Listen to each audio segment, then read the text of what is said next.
My dear friends, my dear masters, my dear gods, எல்லோருக்கும் வணக்கம். நாம இந்த உலகத்துல இருக்கிறோம் அப்படின்னா அது வெறும் நம்முடைய பர்சனல் செல்ஃப் மட்டுமே கிடையாது.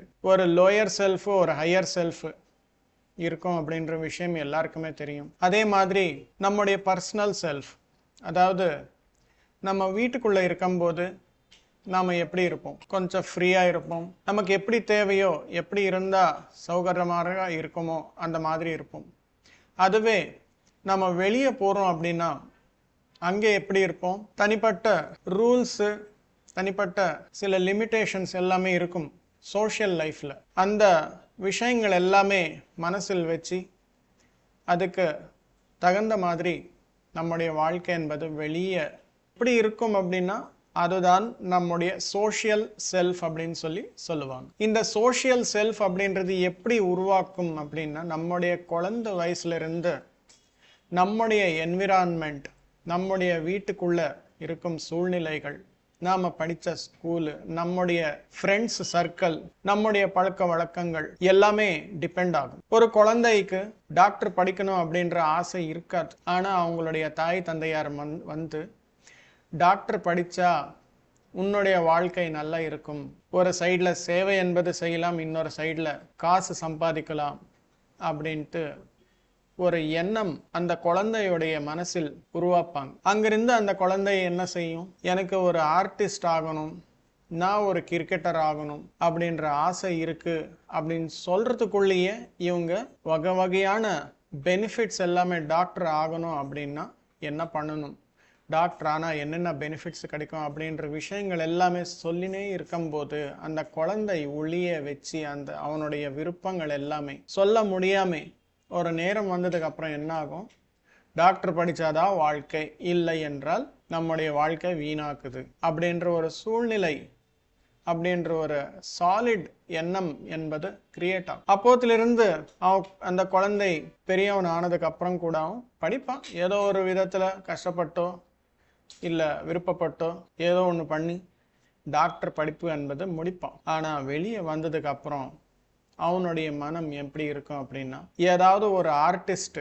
பற்றி அவனுக்கு தெரிஞ்சாலும், ஏதாவது ஒரு பெயிண்டிங் பார்த்தாலும், ஒரு கிரிக்கெட்டரை பார்த்தாலும், ஒரு கிரிக்கெட் மேட்ச் பார்த்தாலும் அவனுக்கு அந்த உள்ள அந்த துன்பம் என்பது இருந்துக்கிட்டே இருக்கும். டாக்டர் படிச்சிருக்கா, நல்ல யூனிவர்சிட்டியில் பண்ணியிருக்கா, நல்ல மார்க் எல்லாம் வாங்கியிருக்கா, நல்ல இடத்துல வேலையும் கிடைச்சது, நல்ல சம்பளம் வருது, ஆனால் அவனுக்கு ஒரு ஏதோ எனக்கு கஷ்டமாக இருக்க மனசு, எல்லாமே இருக்கு, ஏதோ என்கிட்ட இல்லாத ஒரு ஃபீலிங், சூழ்நிலை அப்படின்ற ஒரு மனம் எப்பவுமே இருந்துக்கிட்டே இருக்கும். இதுதான் சோஷியல் செல்ஃப். அதுவே அவனுடைய தாய் தந்தையர் ரெண்டு பேருமே உனக்கு ஆர்டிஸ்ட் ஆகணும் அப்படின்னா என்ன பண்ணுமோ நான் ஆராய்ச்சி பண்ணி உனக்கு அந்த சூழ்நிலை எல்லாமே, அந்த பயணத்தில் என்னென்ன தேவையோ அது எல்லாமே உனக்கு கிடைக்கிறதுக்காக நான் உதவி செய்கிறேன் அப்படின்னு சொல்லி அவனுக்கு அந்த பயணத்தில் ஒரு இன்ட்ரெஸ்ட் இருக்கிற டைரக்ஷனில் உதவி செய்தால் நல்ல பெயிண்டர் ஆகிடுவான், இல்லை ஆர்டிஸ்ட் ஆகிடுவான். அவனுக்கு பிடிச்ச வேலை அப்படின்னா அவனுக்கு துன்பமே இருக்காது. ஒரு நாளுக்கு 10 மணி நேரம் கிடையாது, 18 மணி நேரம் ஒர்க் பண்ணும் அப்படின்னாலும் அவனால் முடியும்.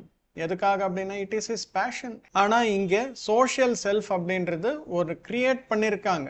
யார் கிரியேட் பண்ணியிருக்காங்க? நான் இந்த எடுத்துக்காட்டில் தாய் தந்தையார் அப்படின்னு சொல்லியிருக்கேன். இந்த டாக்டர் தான் முக்கியமானது, டாக்டர் தொழில்தான் உன்னதமான தொழில் அப்படின்ற ஒரு எண்ணம் உருவாக்கியிருக்காங்க. அதற்காக அந்த குழந்தை டாக்டர் தான் என்னுடைய உயிர் அப்படின்ற மாதிரி ஆயிருக்கு. ஆனால் மனசில் அந்த முழுமையான அக்செப்டன்ஸ் அப்படின்றது இல்லை. இந்த விதமாக நாம ஒவ்வொரு பருவத்திலையும் இந்த மாதிரி யாரோ ஒருத்தர் நிறைய விஷயங்கள் எல்லாமே சொல்லி நம்முடைய சோஷியல் செல்ஃப் அப்படின்றது பில்ட் பண்ணியிருக்காங்க. இந்த மாதிரி சோஷியல் செல்ஃப் அப்படின்றது பில்ட் பண்ணுவாங்க பாருங்க, அந்த கான்செப்ட் பேர் வந்து என்கல்ச்சரேஷன் அப்படின்வாங்க. நம்முடைய குணங்கள் எதுவுமே இல்லை, அதுல நம்முடைய வாழ்க்கையின் நோக்கங்கள் எதுவுமே இல்லை. ஆனாலும் நாம நமக்காக இல்லாமல் இந்த சமூகத்திற்காக ஒரு மவுல்ட் என்பது பண்ணியிருக்காங்க நம்முடைய மனம். அதுதான் என்கல்ச்சரேஷன் அப்படின்வாங்க. 99% இந்த உலகத்தில் இருக்கிறவங்க எல்லாருமே தே ஆர் விக்டிம்ஸ் ஆஃப் என்கல்ச்சரேஷன். நீங்கள் யாருன்னு கேட்டாலும் போய் are you happy with your job அப்படின்னா எஸ் அப்படின்னு சொல்லுவாங்க. ஆனால் டீப்பாக போனீங்க அப்படின்னா they are not willing to do, they are not willing to stay as they are. அதுக்காக மை டியர் ஃப்ரெண்ட், நாம எப்பவுமே ஞாபகம் வச்சுக்க வேண்டிய விஷயம் என்ன அப்படின்னா, நம்முடைய ஒரிஜினல் நேச்சர், நம்முடைய சுய இயல்பு என்பது என்னமோ அது எப்பவுமே மறக்க கூடாது.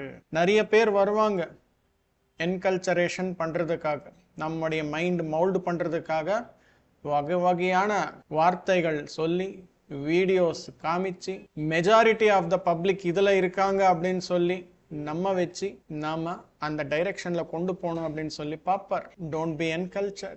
நம்முடைய சுய இயல்பு எதுவோ அதுக்கு மதிப்பு என்பது கொடுத்து அதன் மீது நம்முடைய சக்தி என்பது வைத்தால் அதுதான் நம்முடைய வாழ்க்கையின் நோக்கமாக மாறும் மை டியர் ஃப்ரெண்ட்ஸ். அதற்காக லிசன் டு யுவர் இன்னர், என்ன சொல்லுது அப்படின்னு சொல்லி. நிறைய பேர் பாருங்க, நம்முடைய நேரம் மற்றவர்களுக்கு எவ்வளவோ கொடுக்கிறோம், ஆனா நமக்காக நாம் நேரம் என்பது கொடுக்கிறோமா? இங்க நேரம் என்பது நமக்காக நாம கொடுக்கிறோம் அப்படின்னா அது என்ன பண்றதுக்காக கொடுக்கணும்? நம்ம பத்தி நாம தெரிஞ்சுக்கிறதுக்காக. நம்முடைய சுய இயல்பு என்ன, எனக்கு என்ன விருப்பம், எனக்கு என்ன செய்தால், நான் என்ன செய்தால் ஆனந்தமாக இருப்பேன் அப்படின்ற விஷயத்தை புரிந்து கொள்வது தான் முதலாவது படி. நம்ம பத்தி நாம தெரிஞ்சுக்கணும் அப்படின்னா அதற்காக நேரம் கொடுக்கணும். எங்க நமக்கு ஆனந்தம் இல்லையோ அந்த வேலை செய்யறதுல எந்த விஷயமும் நமக்கு ஒரு ஆனந்தம் என்பது கொடுக்காது. அதற்காக மை டியர் ஃப்ரெண்ட்ஸ், இப்போது வரைக்குமே எத்தனையோ இந்த மாதிரி உள்ள வச்சுக்கிறோம். நம்ம உள்ள இருக்குது, எல்லாருக்குமே இருக்கு அந்த மாதிரியான ஃபீலிங். அதிலிருந்து வெளியே வரணும் அப்படின்னா நம்முடைய அத்தன்டிக் செல்ஃப் அப்படின்னு சொல்லி இன்னொன்று இருக்கு. அதுதான் உங்களுடைய இயல்பு. நம்முடைய அத்தன்டிக் செல்ஃப் அறிமுகம் படுத்தணும் அப்படின்னா அதுக்கு முக்கியமான வழி, ஒரே ஒரு வழி என்ன அப்படின்னா தியானம். தியானம் செய்தால் நமக்கு தெளிவாக புரியும் என்ன அப்படின்னா நம்முடைய சோஷியல் செல்ஃப் அப்படின்றது தனியாக இருக்கும், நம்முடைய அத்தன்டிக் செல்ஃப் அப்படின்றது தனியாக இருக்கும் அப்படின்னு சொல்லி. நம்முடைய அத்தன்டிக் செல்ஃப் ஆல்ரெடி பில்ட் ஆயிருக்கு. மேல உலகத்துல பிளானிங் எல்லாமே பண்ணி இதுக்கு தான் அப்படின்னு சொல்லி நாம வரும் தானே. அந்த நேரத்துல நம்முடைய செல்ஃபுக்கான எல்லா விஷயங்களும் நமக்கு தெரியுது. இங்க வந்து தியானம் செய்தால் இன்ட்யூஷன் மூலமா நமக்கு நம்ம பற்றி அறிமுகம் ஆக ஆக ஆக ஆக நம்முடைய அத்தன்டிக் செல்ஃப் அப்படின்றது பில்ட் ஆகும். அந்த செல்ஃப் மூலமா நாம இந்த உலகத்துல இருந்தால் ஒரு அற்புதமான அனுபவங்கள், ஆன்மாவுக்கு தேவையான அனுபவங்கள் எல்லாமே கிடைக்கும். அதற்காக மை டியர் ஃப்ரெண்ட்ஸ், இப்போது வரைக்கும் என்கல்ச்சரேஷன் ஆன மைண்டு டீகண்டிஷன் பண்ணணும் அப்படின்னாலும் நம்முடைய அத்தன்டிக் செல்ஃப் எப்படி இருக்கு அப்படின்ற விஷயத்தை தெரிஞ்சுக்கணும் அப்படின்னாலும் அதற்கு ஒரே ஒரு வழி தியானம். தியானத்தை செய்தால் எதுக்காக அமைதியாக மனம் இருக்கும் அப்படின்னா நம்ம பத்தி நமக்கு கொஞ்சமாகட்டும் தெரியுது. ஆட்டோமேட்டிக்கா எல்லாமே மறந்து நாம என்ன பண்றதுக்காக வந்திருக்கிறோமோ அது செய்யறதுக்கு ஸ்டார்ட் ஆகும். அதுதான் மை டியர் ஃப்ரெண்ட்ஸ் தியானத்துடைய சிறப்பு, முக்கியத்துவம். தினமும் தியானம் செய்தால் ஒரு படி முன்னேற்றம் என்பது இப்படிதான் கிடைக்குமே. நம்முடைய அத்தன்டிக் செல்ஃப், நம்முடைய சுய இயல்பு, நம்முடைய வாழ்க்கையின் நோக்கங்கள் எல்லாமே தெரியுது. இந்த விஷயங்கள் எல்லாமே நமக்கு தெரிந்ததுக்கு அப்புறம் தியானத்தின் மூலம் கிடைக்கும் அந்த சக்தியின் மூலம் அதை நடைமுறைப்படுத்துறோம். அதை நடைமுறைப்படுத்தால் ஆன்மாக்கு தேவையான அனுபவங்கள் என்பது கிடைக்கும். அதுதான் நாம் செய்ய வேண்டியது இந்த உலகத்துல, இந்த வாழ்க்கை. Thank you my dear masters. எல்லோருக்கும் வணக்கம், நன்றி.